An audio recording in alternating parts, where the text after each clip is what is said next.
Nation, Rob and Dave on the Humpday Show.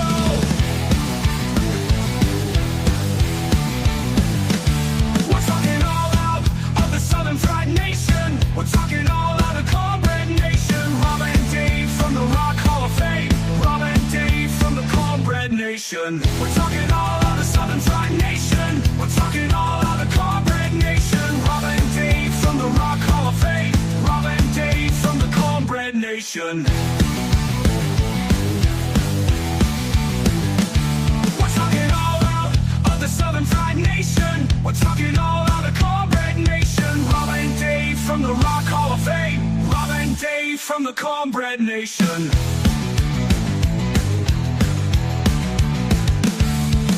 Humpday views from the Cornbread Nation. Rob and Dave from the Rock Hall of Fame. Humpday views from the Cornbread Nation. Rob and Dave on the Humpday Show. We're talking all out of Southern Fried Nation. We're talking all out of Cornbread Nation. Rob and Dave from the Rock Hall of Fame. Rob and Dave from the Cornbread Nation. Humpday views from the Cornbread Nation. Humpday views from the Cornbread Nation. Humpday views from the Cornbread Nation. Rob and Dave on the Humpday Show. All right, and we are here live on a Wednesday night hump day. And just off the top, Rob won't be here. So if you're wondering, here lately I've missed a couple shows. I think Rob's has missed a couple. We just had life going on, and we're trying to be on there for every show that we do together. Of course, we don't do every show together, but for those that we do, it's nice to have a backup, because if it's just you and you miss, it's usually you just miss and you have to cancel and reschedule. We're so excited. I have a special guest tonight, Miss Courtney with Southern Shadows. We're going to introduce her in just a second. We're going to talk all things history, ghost tours, small town, small business. It's going to be a big business, her passions, and a lot about her. Really let her tell her story. And what happened? Usually, I'm really up to date. I've been so busy that I usually see, like, because I'm a member of the chamber too. I think I got to pay my dues, but I usually see, I get emails. I usually catch when all the new businesses are coming and everything. Hello, Barry. And this one popped up and it said ribbon cutting Friday or whatever it was. Southern Shadows, Southern Shadows. And I said, what's that? Then I was reading about it and I said, I got to go over for that. I took my whole lunch hour and just got from work and had a great time visiting. It was the kickoff. And so we've been talking about it, and I've been holding up the card you gave me, and I love the writing on the back too, the little write-up of the bio about the Haunted Heart of Chickamauga Ghost Tour, like that. And we have your email scrolling across the bottom of the screen.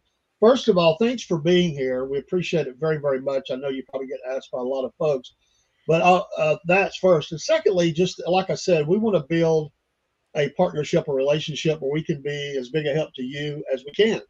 And you're local, and if it's all the things that we like, small town, Main Street, Americana, history, cryptids, ghosts, we love it all. And we have a lot of passions here on the Southern Fried. Thanks for being here. Oh, thank you so much for having me. I'm so excited to be here. Yeah, they had a great spread. What'd you do with all that food, by the way, at the ribbon cutting? There was a lot of food there. Yeah, mercifully, my family was visiting from out of state the next day, so I fed them a bunch of it. Awesome, because I sure couldn't eat all of it, but it was nice, and I appreciate that. It looked like several folks came by. I recognized a couple. Then I didn't realize that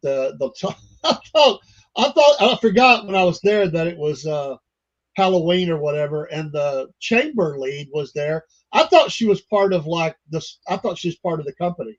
So I'm like, that's cool. And then she introduced herself. I'm looking up at her because she was like in her heels. I think she was about 6'5" or something. I'm looking up and I went, oh, you're the chamber person. Yeah, I didn't realize she's that. Fabulous. And so she encouraged everybody to dress up for Halloween to come to the ribbon cutting. So it was really fun. That's cool. And she did as well. She had a great look, by the way. I mean, it's like, wow. She had like her little corner going over there. I thought, y'all got this set up pretty cool. Y'all did. But for the folks, we've been talking about it ever since I was over there. Of course, I get excited about stuff, and we're just trying to promote you and do what we can. And we're hoping to we want to put together a tour, a Southern Fried tour. Several of us that we know each other come out and do it together. And that'll be great. So we're looking for information out that'll help our folks. We have a lot of people in the local area. Some are not; they're across the country and maybe even the world. But but there are a lot of local listeners to the podcast, either to listen to it live or they'll catch the replay of it. So you have been in business, I guess, 2 weeks, 3 weeks. What as far as at that location? When was that? It was Halloween, so a couple of 3 weeks ago at the most. Yeah, so we had our ribbon cutting then. We officially started giving tours a little over a month before that. So we opened our tours on the anniversary of the Battle of Chickamauga weekend. So September 19th and 20th, we opened, and then we had our ribbon cutting on Halloween. So we got to honor both the history and the spooky parts of our business. One of the things I really love about you is, among the many things, I love your passion passion for the history and life, and you can just sense that off of you. But you're not Southern. I mean, you are from, and truly, people tell me I'm not because my family's all Southern. But we went up north for work. My dad went to work up there, and my mom was pregnant with me, so I was born not in the South. And people don't know that about me. It cracks them up. They find out. But you're not from Chickamauga. I'm not from Chickamauga. I think my father would probably come back from the grave and say that I'm Southern because he was born and raised in the Macon, Georgia area, and his whole ancestral line has been in Middle Georgia since like the 1700s. So he might, rise up. He might. On that. But I am from Connecticut. That's where my mother's from. So I always tell folks in the beginning of my tour, I don't sound like I'm from here. I was born and raised in Connecticut, but I have Southern credentials. So there you go. my mom's from Connecticut. She comes from an Irish family that was from there. She went to college in Newport, Rhode Island. When my father was in the Navy, he was stationed up in Newport, Rhode Island. And he met my mother, and they got married and had kids, and she wanted to stay closer to home. So his sort of condition was that his kids know they're Southern. I remember like growing up, I knew mom was, Irish. So I'd ask my dad, are you Irish too? Are you Scottish? Are you I was trying to figure it out. And he would say, you're Southern. That's all you need to know. It wasn't until I actually took like one of those ancestry tests that I found out he is Scottish. But he would just tell me that I was Southern, and he would read me Southern history books as my bedtime stories because he was a history major at UGA. So he made sure like I had my Southern generals memorized by age 5.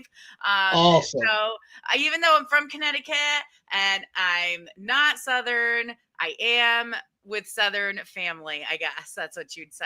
We're alike in that way. My family always was Southern, but I was born in Illinois, upstate Illinois, almost in Wisconsin. So yeah, just a few miles from the border. So some people call me a cheesehead or a cornhead, but all I've ever known is the South. I mean, and somebody contacted me today and thanked me. They said, basically, thanks for holding the line and doing things correctly.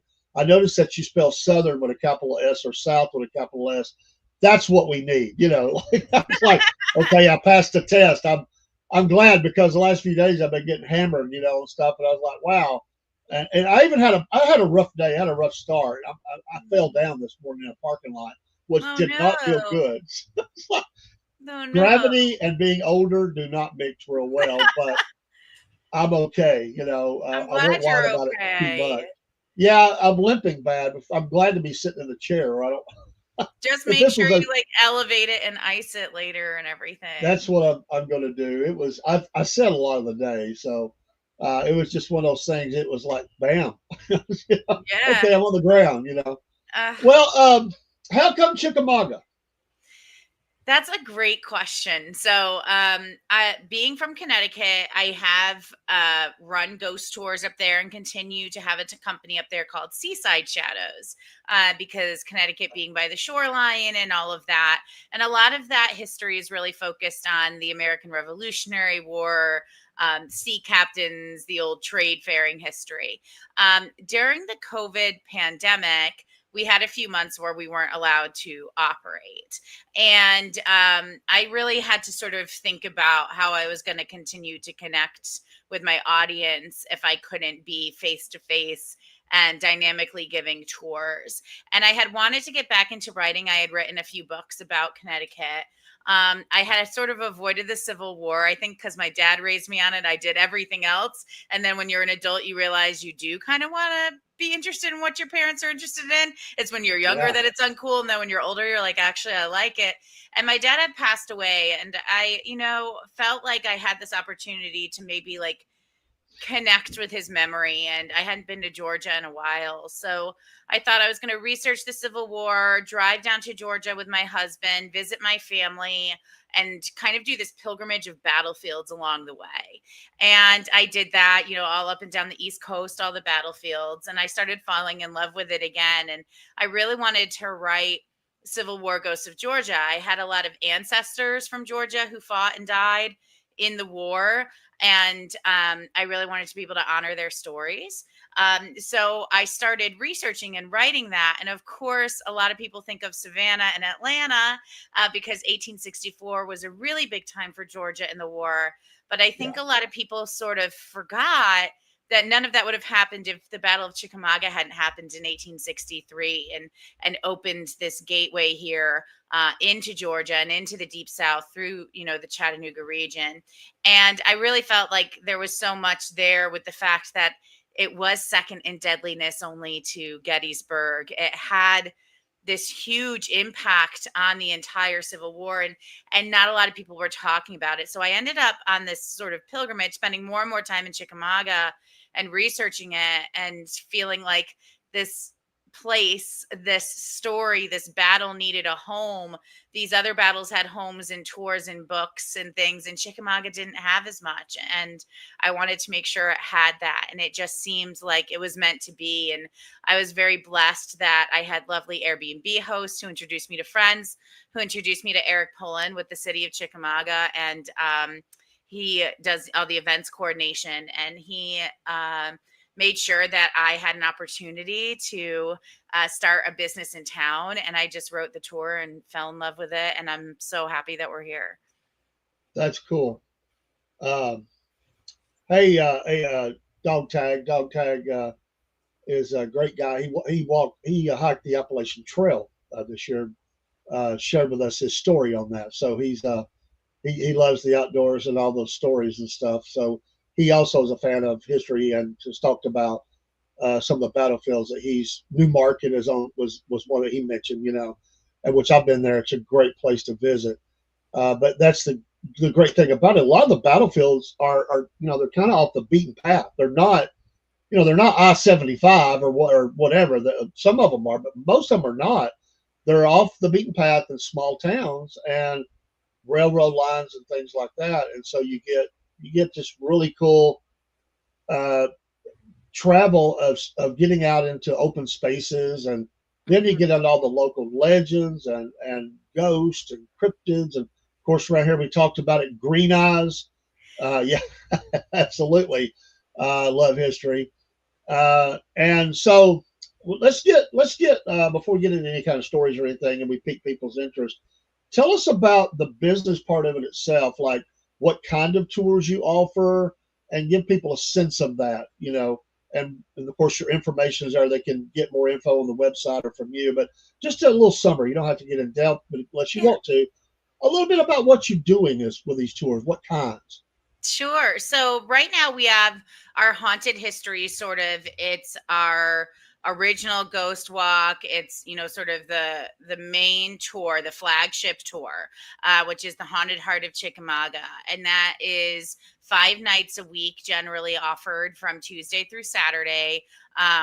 it's been a little bit different. We had extra hours for Halloween, and then I had vacation, but that's the regular schedule at usually around 7 o'clock. So it's dark, but not too late and too spooky. We encompass about a half mile of walking, but it's very leisurely. It takes us about 2 hours. I talk a lot, so sometimes it takes longer. And some of the areas do have, areas to sit. And we bring ghost hunting equipment as well that guests get to try out at different places. And I tell folks it's a walk in time. Wait. Ghost hunting equipment? Yes, yes, Oh, we yes. got to come back to that. Continue, please. I want to make sure. I want to make sure I heard that right. I'm Yes, all in. you did. I tell people it's a blend of history and mystery. So Yeah. our goal is to introduce you to the history of Chickamauga. Our goal is to show you some of the stories that the residents of the past have documented via old news articles and images, and be able to show you some of these primary sources while we're telling you the stories. And then, like I said, with the ghost hunting equipment, we bring EMF, electromagnetic field detectors, and dowsing rods. And we teach guests how to use them, the theories behind why they may be able to detect something supernatural, and give a few spots where they might be able to get a reading. But we also talk about kind of the ethics of ghost hunting. A lot of people watch TV shows and kind of want to reenact that. And being a history-based business, we feel really strongly that we want to treat any spirits that may be around us with a great deal of respect. If they're willing to communicate from their heavenly realm, we want them to feel, welcome and treated well. So it's about just sort of ascertaining knowledge from them, and we talk about that. But mostly it's about making sure that you have a blend of history and legends and folklore as it was documented by the people of Chickamauga. Oh, that is so cool. And the fact you've got equipment, I'm all in now. I was in before, but wow, I didn't realize that part of it. Like we're almost going like Ghostbusters here or something, Yeah, we're going to be we got to adding put the pack on. we're going to be adding more equipment. So what we're developing over the winter are scavenger hunts that go Oh, I throughout love the that. area. And then the prizes will sort of be different types of equipment that you can try at home and things like that. Awesome. So cool. Oh my goodness. So have you been, has there been quite a few people taking advantage of this? Have y'all done well so far? Yeah, so far the local interest has been fabulous, and we've had a mix of both locals just looking to know more about their hometown and their home area and see it from a different perspective. And then we've had people travel in from hours away or different states who are just really intrigued by all of this and want to take part. So we've had such a wonderful blend, and everyone so far has been so gracious and left us amazing reviews. And I've been having so much fun meeting everybody. And I'm really looking forward to just continuing to grow with this and offer more experiences and meet more people. That is amazing. What is a typical size of a group? Minimum, max? Like what would that look like? So right now we go out with as little as 2. We've had a few times we've done that, and then we've had about 20 as well at other times. I will take up to 35 usually, but I have a microphone so everybody can hear me and not have any issues, and they won't feel too cramped. But yeah, that's how we operate. But really, we're happy with pretty much any size group, and we always say what's meant to be will be. If it's supposed to be 2 people, then obviously there's something really special about it. If there's 20 people, then we're going to have fun. And sometimes we get a lot of ghostly activity because there's so many people with different energies, and it's really neat. Well, that's awesome. I wanted to make sure that because I figured I don't know for sure. I was just counting up some of the people I know, and I thought I think I can get a group of 10 for sure. I might have Yeah. a few more, but I want to put together a group and go all of us together and just do this. We're going to call. We got several within 1 hour of where we're at, or they live right here, and I'm going to try to get some of those and get the Southern Fried group together. We'll go out and do that. So that's Yeah. cool. I love it. What about daytime stuff? Is there anything you do in the daytime, maybe local history or talks like that? Yeah, so we're working on that right now. So in Connecticut, we do a lot of afternoon tours, especially because it gets really cold up there. So people want to get their tours in before the night really settles. Yeah, And we've done a lot of those because of wintry holidays. We'll do Ghost of Christmas Past, My Bloody Valentine, and we'll do sort of like themes for these winter holidays and ghost stories. And I want to bring those into the afternoon, as well as we just developed a tour called Ghost by the Tracks.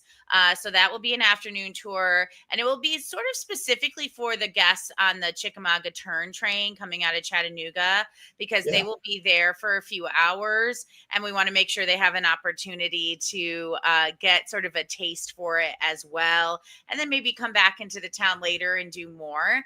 So that's one of the afternoon ones we're doing. And then when I have time, I travel around Georgia, but other battlefields like Antietam and Gettysburg and things like that, and give book talks and lectures on my different experiences on these battlefields, and what I believe is the original folklore versus what's made up, and we have really Yeah. good conversations. Yeah, that's amazing. I've actually met that train before. I was asked to be there by the person that was connected to the depot, and for ministry purposes. And I met him with a bag of history, like pencils and stuff like that, and they loved it. I made up these two different tracks, one about Robert E. Lee and one with Stonewall Jackson, and they ate that stuff up. You literally meet the world when that train comes in. I've met everybody from England, San Francisco, Michigan, and everywhere in between. Yeah. It's truly amazing. The world does come to Chickamauga, Georgia. It does. It does. And I think, they so many of them know about the battlefield, and I'm so excited that via this train they're starting to figure out about the town as well, and how this was part of the landscape then. Even though it was called Crawfish Springs, it was there. Yeah, There were soldiers there. It played a pivotal role, and it's sort of connecting people and keeping them in the Chickamauga area. They're able to visit the battlefield and go into town. And I think when some restaurants and things open up next year, it's going to be really fantastic, and we're going to see even more of visitors wanting to spend time in our town and get to know it. would be great to be in, I don't know, uniform or something, some sort of character when a train comes in. I think they would just eat that up, the, Yeah, the yeah. Southern I can't Belle pull type stuff that or something. off. I can't pull that off as a lady, but you saw me at the ribbon cutting. I've got all my Victorian mourning That's clothes. what, yeah, I like Yeah. it. I can be like the Scarlett O'Hara type of appearance. Yeah. Hey, we don't know, but we can use the equipment to find out. Dog tag. Oh, I don't know. There wasn't anybody. Well, there was a famous poet that died oh, on the well, I battlefield. mean, I think initially when I think of famous deaths in Chickamauga, I think of General Helm, because he was Helm, Abraham Lincoln's brother-in-law. yes, And yes, so that to me is like a famous death. And sure. really Abraham Lincoln took that death really, really hard and went into mourning. And I think you can connect that with so many things, because his journey into spiritualism, conducting seances in the White House, was partially elevated by the loss of General Helm. Even though they were on opposing, belief systems, they were still a close family. And I think that shows also why the Civil War was so heartbreaking in general. But then Abraham Lincoln had dreams about his own death, and seeing the other side, and he had premonitions of it, exactly how he would die. A lot of it connects to like Julia Grant. She first saw Ulysses S. Grant's Yeah. death as well, and she saved him from being assassinated with Lincoln. But General Helm, I always think of as sort of the catalyst into that. Now, that area of the battlefield where General Helm was shot is very creepy. There's things that happen there. We're not sure if it's him, or like there were Georgia soldiers that were with him. And you'll see those sort of triangular monuments in front of the cannons where he was shot. And we've heard like voices in that area. But what I think was most interesting is that area is where they really document how cold it was. And that in that particular part of the battlefield, they couldn't set fires, even though it was unseasonably cold and they were freezing, because Yeah. their opponent, would see the fire and know where they were. And they were so close together in the woods, they couldn't take that chance. And when And they had I no water. first, You know, right, a lot of them had right. no water. And when It was I cut first off. visited, Chickamauga, I was staying at an Airbnb not far, like basically on the battlefield line, and my fireplace kept turning on. And I put on I woke up in the middle of the night and I saw this orange glow and I hit my husband. I was like, oh my gosh, check it.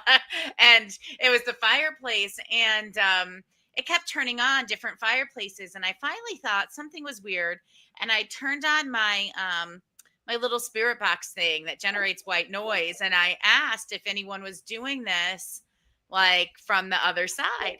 And a voice came through and kept saying, it's so cold. It's so cold. And then I went out to that area where General Helm had been shot, and there was a plaque, and it talked about how cold the soldiers were. So part of me thinks that there was something going on there. And especially if General Helm was dying in that cold and the feeling of it washing over his body, if that residual energy was still there. Wow. And also, if you go near the vineyard field, there were a lot of young men from kind of famous, not famous, but like prominent families in the Union Army. Like one was studying to be an astronomer, one was a writer, and a lot of them died out there in Vineyard Field. And if you take, I know this sounds corny, especially if you're local, but take the audio tour from the National Park Service and just drive around and listen to it. It's like for free on your phone, and it will tell you about some of these people in more detail. And it's really fascinating. And in that exact area too, there was another General Haig, and I don't know famous, but he was very beloved. He was from Norway and then Wisconsin, and he was shot in the abdomen out there. And he walked a quarter of a mile before he finally collapsed. He just really didn't want to give in. And then he was actually brought to hospital at the Gordon Lee House in Chickamauga, and he died 24 hours later. But he was one of those deaths where people were like, no, it's not true. It's not true. And his men didn't want to go on. So I don't know if you would consider them famous, but in Civil War language, they were famous, if that makes Absolutely.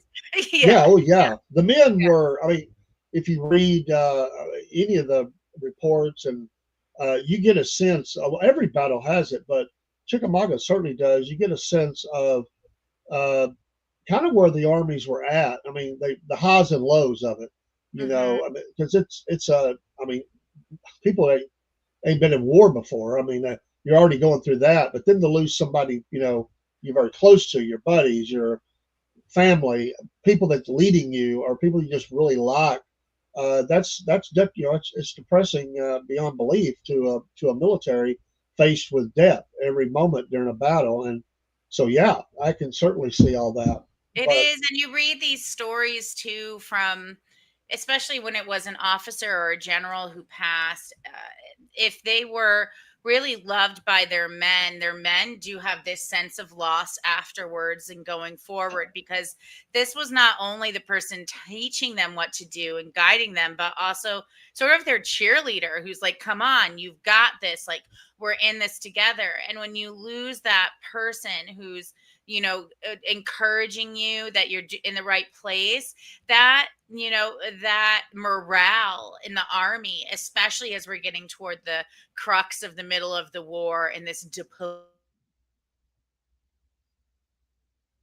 lost her just for a second. She froze.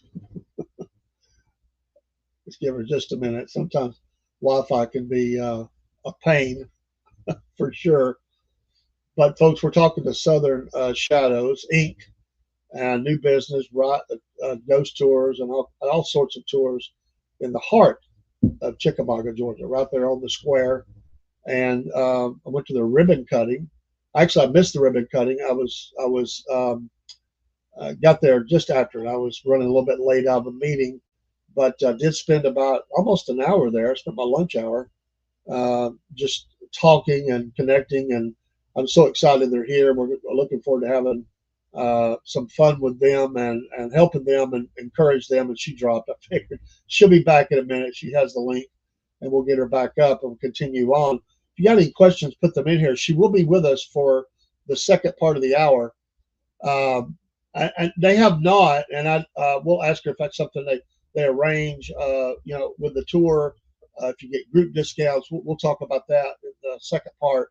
She is going to go watch the Northern Lights are coming way south right now. So and then we break for Southern Fried Vent. So hopefully she'll be able to get back, and we'll continue up till close to the top of the hour. Then we'll break for the vent to set up the vent. But I don't know the cost. I haven't talked to them about it, and like I said, that's probably based on the size of party, or it may be, and how long that tour is. But we'll see when hopefully Miss Courtney can get back. You can see she's just. I love that people are when they're very passionate about what they do. You can see that, and that's what I experienced when I met her, was just this energy of loving it, and just if you feed off of it. And that's the way we are. We love history. And so you start throwing little bits of information together, and that's the coolest thing. And this goes back to me really way back. And I love the fact that she has some Scottish roots, and we all have some European roots. But the oral stories, the storytellers, what I would say, she's definitely a storyteller too. And I think you got to have some of that to be good at what you do. And so she's not looking at papers here. It's in here. She's just, I've never seen her look at, when I was talking to her, we talked for an hour, and most of that was about history, and we're just hammering it. And she's got it all, in here, which I'm out of luck on that because I can't do it. I can't retain that, but I can't remember names anymore. But definitely following along with her, and, a couple things I learned from her. Just as much as studying, and that's what's great about it. And I've been here my whole life, and I've actually been out on the battlefield in uniform, doing living histories and stuff. So all those things connect. We got her back. I'm blaming the ghost. But I was just telling them, I love your energy. You're not looking off a card. You've got this. When you love something, it's in here. It's in here, and you have that. You have that. You've studied it, but it's inside of you, and it has to come out. And I love that. And you definitely have your family must have had a storyteller background, because you're really good at the story and not missing that. And I think that's so cool. Oh, I tell people it's because I kissed the Blarney Stone twice in Ireland. It makes me talk a lot. No, I love it. I love it. I got to ask, is there a plan? Is there a plan to search for Green Eyes, which is the local legend around here? Or is there just a talk? Maybe you can't go search because of where that's at. Obviously, there's rules to the battlefield and all that, but what about that? Will you even cover it? Is it something you do or will do? So the legend of Green Eyes is featured in our tours. We go over the stories, some of the most famous stories of him or it. We go over the possible theories as to how it was maybe made up versus the people who say it wasn't. Okay. Is it ancient folklore? Did a park ranger create it to get kids out of the park at night? What do I believe? And I usually sum it up with my guests and explain to them that I believe that maybe a park ranger did make it up. However, I also believe that we as people have the ability to manifest things that we believe in enough to come true. And I think that maybe Green Eyes has been believed in for so many decades and talked about that there's something out there that I don't understand. Well, we've made Santa Claus. We celebrate Southern Santa Claus here at the podcast, so we celebrate South Pole Santa. That's funny. We're making it a thing. We're telling them we're not going to do the Northern Yankee Santa Claus. We're going to do the South Pole Santa. My I sister, love that. I love she that. argued with me about this. I said, "You're going to lose. We're doing South Pole Santa.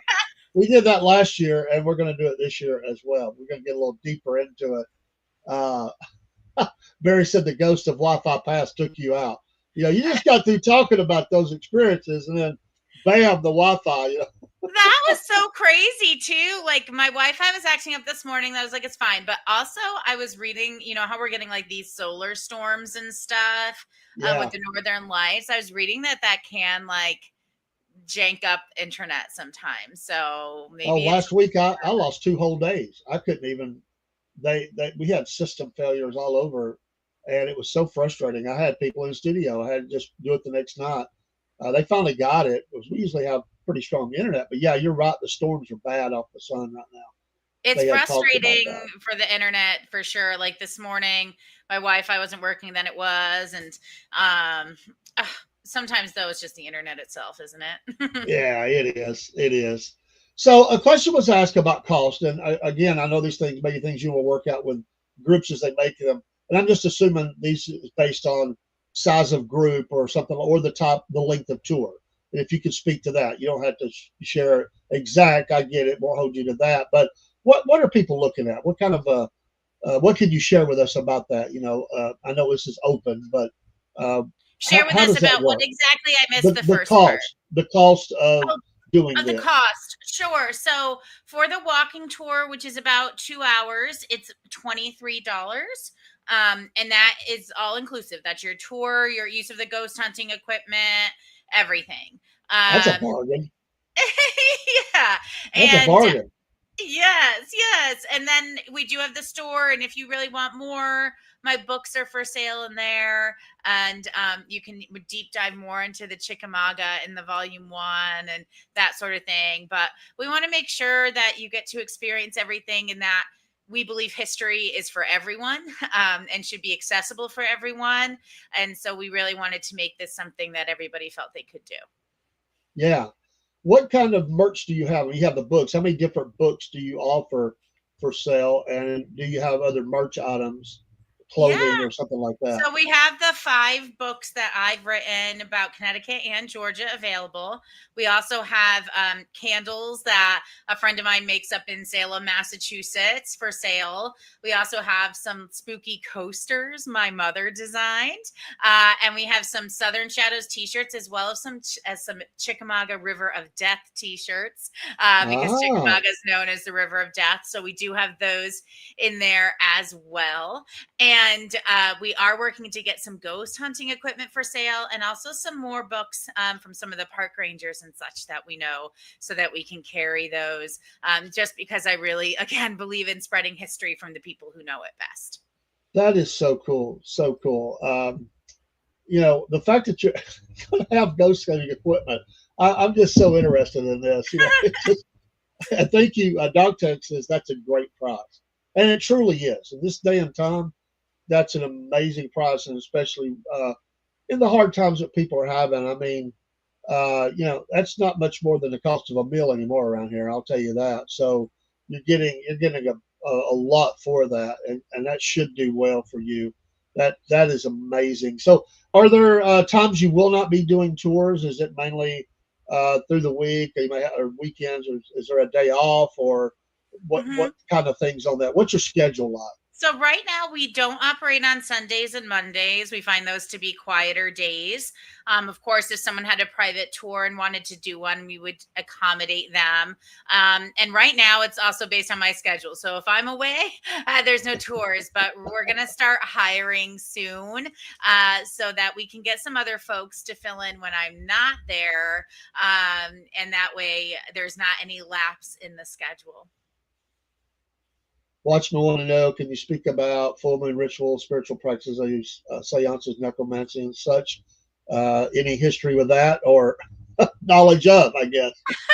Yeah. So there's so much history when it comes to full moons. And I think a lot of people don't realize how much there is to it. But full moons, moon cycles have been something that have been worshipped by societies all over the world, mostly because they set the cycles for the schedule and Yeah. nature and the water, and people would have to balance things off of that. And people were always incredibly spiritual, with their sort of multi-theistic beliefs, gods and goddesses. A lot of that had to do with moon cycles as well. I mean, a lot of people forget too, our whole year, they call it the wheel, the turning of the wheel, and it's all based on seasons. People think it's really witchy and really creepy, but it's really not. So, like, we have the darker seasons and the darker holidays, like solstice, is because, okay, harvest has come, the days are getting darker, we have to sort of hunker down, we sort of have this end of the year party at solstice, and then the wheel comes back around, and when the sun has more light, people celebrate. And that's when we see Christmas and Easter in Christian monotheistic tradition. But we balance those around the times of the ancient people, so that really, though, that schedule is still abided by, which is nature's schedule. So the moon is really affecting nature, so it's affecting everything. Full moon rituals that I think are really fun and really easy to do, because the moon connects with water. I always tell people, get like a little mason jar, and fill it with water. It can be from your tap, it can be from a river, it doesn't matter, whatever. And when the moon is full, sort of put that outside under the full moon and manifest that you're completing a cycle. A full moon is a completion of a cycle. That's something you've wanted to do or been struggling with. It doesn't matter either way, has ended, and you're ready for a new beginning when the new moon comes. And that water is something that you can charge under the full moon with that manifestation. So if you're feeling anxious or whatever, you can sprinkle it on you. You can water your plants with it, and sort of it takes your juju with you. So that's something that I like to do. It's really simple, and it's just water. But then when it comes to seances and things like that, a lot of that was more of the spiritualism movement that we saw in the Victorian era. And we saw this with Queen Victoria in England, when her husband dies. Prince Albert, she goes into a deep state of mourning. She starts contacting people to contact him. She starts wearing all black. So when we think of traditional sort of Gothic stuff in the Victorian era, that's because of Queen Victoria's personal mourning and what she was doing. We see that in America because Abraham Lincoln and Mary Todd Lincoln did the same thing. They lost their son, they lost Helm, Yeah. they started wearing black, they started having mediums come to the White House, and spiritualism was a way for women to actually work and make money in a time when they otherwise couldn't. So they were sort of using their intuition, and we see a lot of women get involved in spiritualism. And I never thought seances about were, that. yeah, and Mark Twain actually lived next to a couple spiritualists. Samuel Clemens was his name. Harriet Beecher Stowe and her sister, and he would be invited to seances, and he would naysay it. He thought it was just such whatever. And they would write about how men couldn't understand the ethereal and the surreal, and how this allowed women this opportunity to connect in a way with society they couldn't before. And then Mark Twain would personally write that he did see things he couldn't explain, and he did find it fascinating how some of the women were connecting with something he couldn't understand. But really, this movement starts with seances, and spiritualism in the Victorian era. I always tell people, you look to your leaders, and then you see that sort of filter down. And when we look at the Civil War, it really comes full circle. All these people were experiencing such loss, and they knew that death was certain. It could come at a young age. But how do you carry that forward and never lose that person? And spiritualism and seances was an extension of keeping them with you and keeping them present. And that's really the history of that and how that sort of came about to be popular. And we were talking about down at the store, some of the last moments, the sayings that people were supposed to say. I don't know whether they really said them or not, but I think that's another way to connect to that. Like, they said this E.F. Hutton kind of moment, this saying, and there are several people connected to the war who were supposed to have said deathbed great sayings. I don't know if they said it or not, but I think that kind of ties in to that same kind of thought. You know, the Yeah, legend, this person. there's a romanticism in the Victorian era. They're very sort of lavish with their words. They're extraordinary. They paint pictures that to us would be considered dramatic, especially when we look at things from a more factual perspective. Historians are very factual. And so sometimes I think they get frustrated by the flowery language of the Victorian era. And there were incidents too where they could get carried away. Like General Pickett's wife really like pretended that she gave this funeral for Longstreet's children and took care of them, and none of that ever happened, but her writings would just get so dramatic that you couldn't really extract the truth from the lies, and maybe she even couldn't. And in the Victorian era this was popular, but again it was a way of memory, memento mori. You know, that's why you can go to the site where Ulysses S. Grant died. The clock is still stopped at that time. The flowers from the funeral are still there. His pajamas are still folded up in the cabinet. His face mask is still there. And this is all a testimony to what was common practice. They had viewings that were weeks long. This is them trying to not lose that connection with their loved ones so deeply. So these writings and them carrying it forward is something I think they felt the need to do. Yeah, that's amazing. Let me get these two quick thoughts in. Dog Tag wants to know, are tours on a national battlefield, do they have to pay additional for park entrance? No, so our tours are in the city of Chickamauga. We did for the Green Ice Festival, we got to take some trolleys through the battlefield, which was a little bit different. But the National Park Service, they solely operate their programming for the park, and we don't want to intrude on that. But we definitely talk with them and make sure, you know, that we're respecting all of those boundaries. Amen. And Mark Twain created Bohemian Grove, Watchman says. I'm not familiar with that. Me either, but I will look. Yeah, I'll look it up. Grandpa spoke of anti-clean spirits. He lived to be 98. Okay. Yeah, And Barry. Haints are very popular in Southern folklore. You'll see it a lot. It's primarily from African American culture. And in a way, it's kind of describing a presence that looks like a human, but it's not. It's kind of suppressed the soul.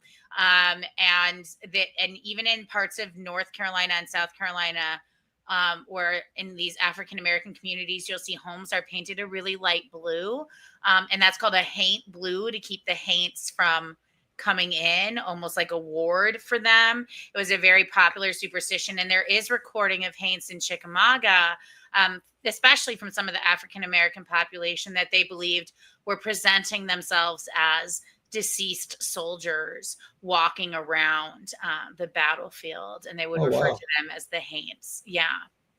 Barry said that he was in Gainesville, Georgia. Longstreet is buried there at Alta Vista Cemetery. And there's a museum located at Maple and MLK. There is the Longstreet Society. I've had the pleasure of speaking there twice and writing about it. General Longstreet's on the cover of my books because he's such a prominent Georgia general. Controversial, yes, but prominent and incredibly important to the Battle of Chickamauga. But the Longstreet Society is in Gainesville. They actually just renovated the inside, and it looks beautiful. He said he used to be involved with the museum there. Yes, it used to be part of the Piedmont Hotel that Longstreet Society, or that General Longstreet owned. It was one of his business ventures he sort of took over. And most of the hotel's been destroyed, but this little part remains. And they have turned that into the Longstreet Society. And it's really fantastic place to go. He has a beautiful grave sort of with the flags crossed, honoring both his Confederate service and his U.S. military service that he had before and after the war. It's a really, really neat place. That is so cool. Amazing. Have you run into anybody great people here, but has anybody been negative? Like, I don't know if I really like all this ghost talk or whatever. We are the Bible Belt, and some people might. Have you heard anything like that? Yeah, I think and no one has said anything to me. Everyone's been very gracious. I think some people are hesitant, and I can feel that. And, I actually appreciate when people do ask me about it. When I was giving a talk in Antietam, there was an elderly woman who came up to me, and she was very sweet. And she said that she was a Christian woman, but she also was really fascinated by this. And she asked me how I could kind of explain how both could be true, or how it could be okay to have faith and still be interested in this. And I told her I was raised in Christian tradition as well, and I believe in the Father, Son, and the Holy Spirit, or the Holy Ghost, and that Holy Ghost being our soul. And I asked her, she believed that we all had souls that God gave us that were separate from our physical vessel. And she said yes, and I believe the same. And I said, that's all that this is us saying that the soul does go on, and us trying to honor that journey and that person afterwards, and show that they still watch over us and that there is more. And so for me, it's that simple and that beautiful, that it honors that we are these complicated spiritual beings made by God, and we're just still ourselves in some way, even after we lose our bodies. Well said. Well said.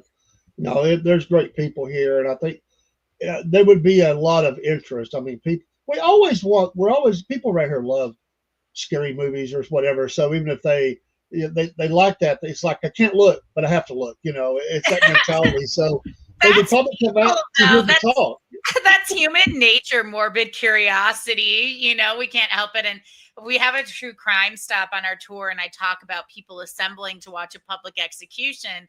And a lot of people look at me like, oh, I can't believe people did that. And I'm like, we're no better. We just hide behind a TV screen, but we still like to see like the morbid and the curious. We Yeah. just, back in the day, there wasn't a TV screen. They saw it in person.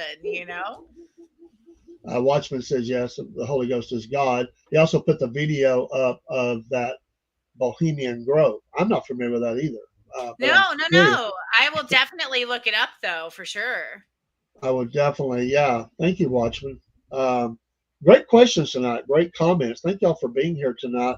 I know you're anxious to watch the lights tonight, and going to try to Yeah. see that. Is this the last night that's going to happen, or is it going to go So on a little bit? I didn't get to read about it too much. All of a sudden yesterday I was, on the internet. I had just gotten back from vacation, and people were like, "Oh, the Northern Lights are going to be viewable." And I didn't think they would be viewable here. I was seeing posts from my friends and family in Connecticut, and I was like, "Oh my gosh," because they could just see it with their naked eye. But I thought, you know what? Why not go look? And so I went out to the battlefield and was driving around with my husband. I took a few pictures, and you could see the pink and the green. And then we were driving down the road, and then I could see the bright red, like with my own eyes, not with a camera. It just was stronger and further south than they thought. And then today they're saying that it will probably be tonight too. They haven't said further than that. But I also read that these like solar storms are hard to predict. And I don't pretend to Yeah. be an expert or scientist on solar storms. Celtic is a fellow content creator on Rumble. He said, "Howdy, my impromptu stream was a flop, so I shut it down and came here." Well, we're glad you did, Steve. Well, welcome. He's from the great state of Ohio, and he is very intelligent, can speak a lot. He's a blacksmith. That's what he does on his, Oh, and how a gamer, cool. but he does blacksmith. But I guarantee he would be interested. If he was down here, he'd be a great guy to have work for you, because he can speak to things. He has a way of wording things that I would never think of. But I love that. And I always like think Ohio, I have this weird connection with, because Connecticut was like had part of Ohio, like Connecticut was in Connecticut and in Ohio back in the day. And there was this area named Talmadge, and we had this revolutionary soldier named Talmadge that was in Talmadge, Ohio, which was originally Connecticut. Like there's this weird connection between them. So I've always felt an affection for that. that's awesome. Anything else we didn't cover you want to share? I hope you'll come back sometime. We would love to have you anytime. She's going to be on the history show too. Again, we're going to spend the whole show talking about General John Bell Hood. And that ought to be Yes. amazing. I think that's going to be on the 20th. We've decided we got to get the time. We will let you know. So if you've enjoyed tonight, come in on the History Show, and I get to access this great resource. And she's going to talk about the general, and I can't wait. Yeah. That's going to be He's my amazing. Thank you so favorite, much. and if people can fight me on it, I know they will. I know he's controversial, but he's my favorite anyway. So no one, my mind cannot be changed. But we'll have a good time. When you say I make he talk very good. um, so anything else we didn't cover? Any information? The email is at the bottom of the screen, scrolling, folks. Yes, and if you have any questions, you can email me. I'd be happy to answer them. And just type in Southern Shadows Chickamauga. I know it pulls up because I did it today. And check out their website. Give them a follow, and buy something. Hey, it's a small business. Help these folks out. We want them to stay around. And if we don't buy things, it's hard to make money if you don't buy things. And I promise you, we're going to put together this tour. By the way, that's the last thing I'll ask. Is it year round? Is there a time you just say, well, this weather's horrible? We are year round, and I'm so excited about that, actually, because we've been year round in Connecticut, and boy, is it cold up there. So I'm very excited to be year round in a milder climate. But I do tell folks too, the weather still here is still unpredictable. So dress warm, dress for rain. I'll be there no matter what. I'm like the postal service. I'll give you a ghost tour no matter what. But definitely dress for the weather. How cool would it be to do this with snow falling or something? That would be awesome. We don't get snow here that much, but if that happened, that would be very cool. It was flurrying the other day, 2 nights ago, I think. So we were driving home. My husband and I had like this little vacation in Florida. And then we were driving back to Chickamauga, and I was like, cool, like it's not back to Connecticut to the tundra. It was snowing. And I was like, what is happening? I know. Well, you brought the snow with you, I guess, For real. Hey, you've been great. Thank you so much, folks. Again, let's keep these folks in business and busy. And if you're not in the area, just help forward their information out. Do that. If you can buy something, I'm sure I'm interested in the coasters she talked about. I like things that are uniquely designed, and so my mom is an artist, and she just makes the most creative things. It's fabulous. I love that. All right, we'll let you get out here. Go check the lights out, and we look forward to talking to you soon, and we will. And we hope you have a blessed night. Thank you so much for coming on. You too. And I'm sorry about my Wi-Fi earlier doing that to you. I didn't mean for that to happen. It happens to all of us. You have this funny look too, like you were fixing to attack the screen or something. That was it. So I was like, she froze. I bet she won't like that look. But it happens to all of us. Well, thank you so much. I really look forward to talking with you on the 20th about John Bell Hood. Yes, we'll get that time. We'll announce it out, and we will keep forwarding out and talking about in our shows about your company, and we'll get a tour up, and we got to help each other. We have to help each other in these days and time, especially, and we're going to. So just let us know how best we can do that. Have a great night. God bless, and we'll be talking to you soon. I will give us some. We're going to take a commercial break. We got to set up our next show. Let me get a video ready, and that'll just we'll go out of the video, then we'll come back in because we do a vent. After this, we save up all of our vents, and then we just vent out. So there's always something to vent about, and I'm going to vent about my fall today. I fell, so which was dumb of me, but that's what happened. So anyway, folks, we'll be back in a minute. Remember, all the channels drop except for Rumble. It's a Rumble exclusive. Sorry, but that's something we're doing for Rumble because we are a Rumble content creator. And we want to keep special things there. And this is one of the things we designed. So if you're coming in from something else, you will drop. But get a Rumble app. It's free. Then you can come back in. So do that. And we'll be talking to our guests soon. And take care, everybody.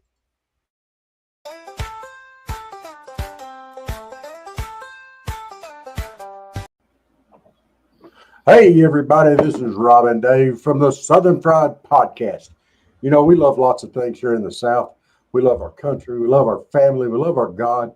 We love some sweet tea on the front porch on Friday nights. But we're really near and dear and love us some coffee. That being said, tomorrow morning, 8 o'clock on July the 14th. Yes, we will have our coffee out there. Yes. Yeah. Awesome, man. It's been a dream come true. We talked about this before we were ever a podcast, and we love these coffees. There's 40 plus blends. You'll find something that you like. And most people like coffee. If you don't, I can't help you, but most people like coffee, and there's a lot of coffee here. In fact, our morning show, we say get up, pray up, and coffee up, because we start our day with coffee, and now you can get some for you. Hey, we're very patriotic here. Get some for your veteran friends. You know what? Bless them. And the coffee mugs you see are representatives of logos that we've made. We've got more coming. We're going to put those on coffee mugs, and you'll see our SFP brand there, logo on each coffee. And these prices, Rob, we kept them as reasonable as we can. We cut that margin down because we know times are tough, and we want to help people and put coffee in their home and all of our listeners and followers home. And I'm proud of this. So big kickoff, Rob. Excited about it. Absolutely. And hey, y'all, there's no shipping cost on this either. You do not have to pay for shipping. It's already, everything's done. You just go with it. So the price you see, the QR code works. Just scan it, and and also off of our site, our coffee store, 2 or 3 of our social sites are also linked there. And you can find some of our, if you don't know where we're located, you can find us there. And come get some coffee. We got plenty.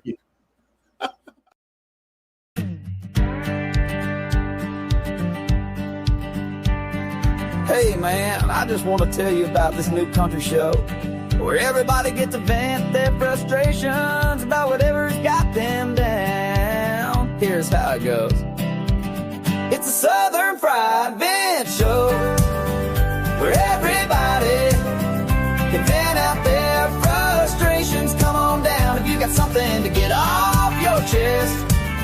It's a Southern Fried Vent Show where everybody can vent out their frustrations. And if you're not satisfied, then don't come back. This woman told me the other day that her boyfriend didn't text her